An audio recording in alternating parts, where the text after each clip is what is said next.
Hello there, Algebra 1A, and welcome to Lesson 2.3, Subtracting Real Numbers. Today, we're looking at our subtraction rule, which is pretty straightforward. To subtract B from A, you add the opposite of B to A. So this is where our inverse kind of property comes into play. Now, one thing that's important is when you're subtracting B from A, the order is actually opposite.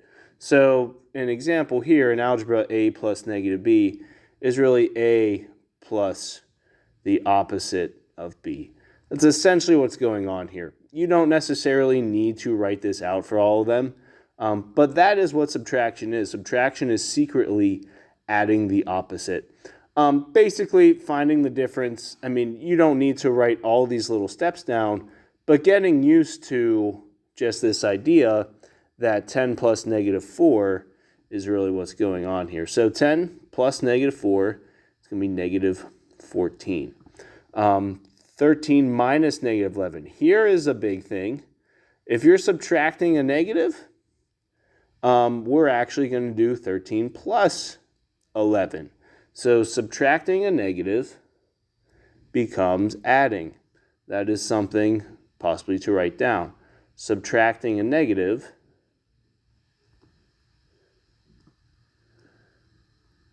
becomes positive.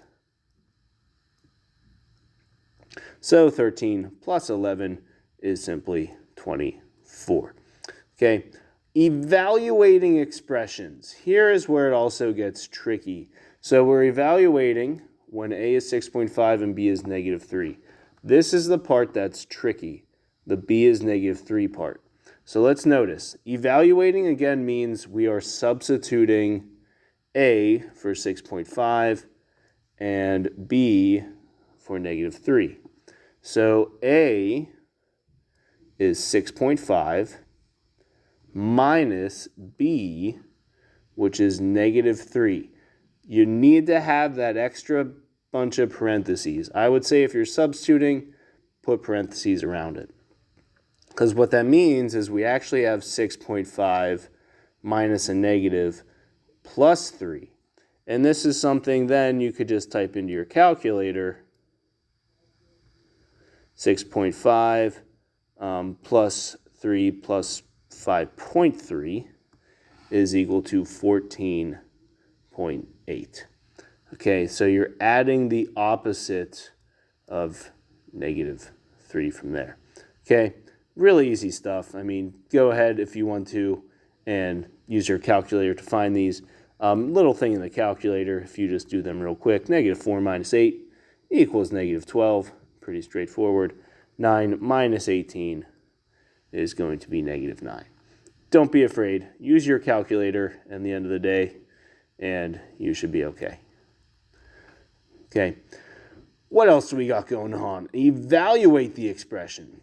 These I would like you to pause and try out.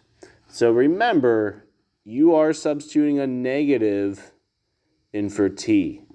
Okay, so make sure when you substitute them, you have that negative 4. That's where I see a lot of students make mistakes. So it's 3.2 plus 4 plus 2. 3.2 plus 4 plus 2 is 9.2.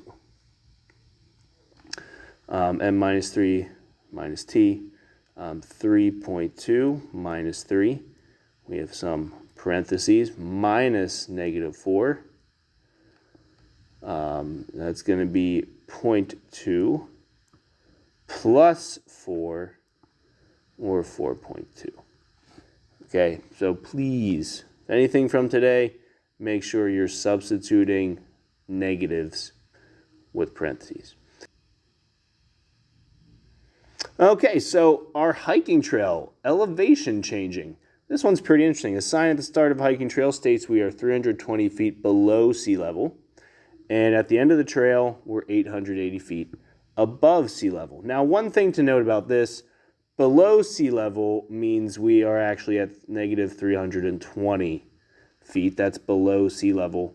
And at the end, we're at 880 feet above. Now, to find the change in elevation, we're actually going to take our elevation at the end of the trail and subtract the elevation at the start of the trail. That's how you find the change in elevation.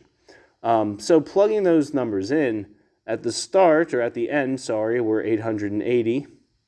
And then we are subtracting at the beginning 320, negative 320.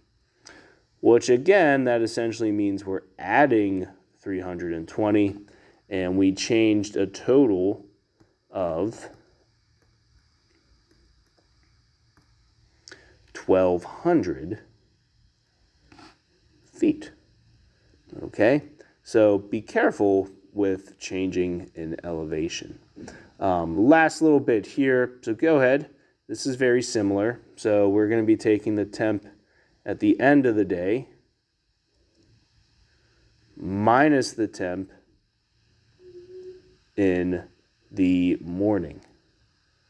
I guess afternoon over morning. So 21 degrees minus -3 is going to be 21 plus 3, or 24 degrees Celsius.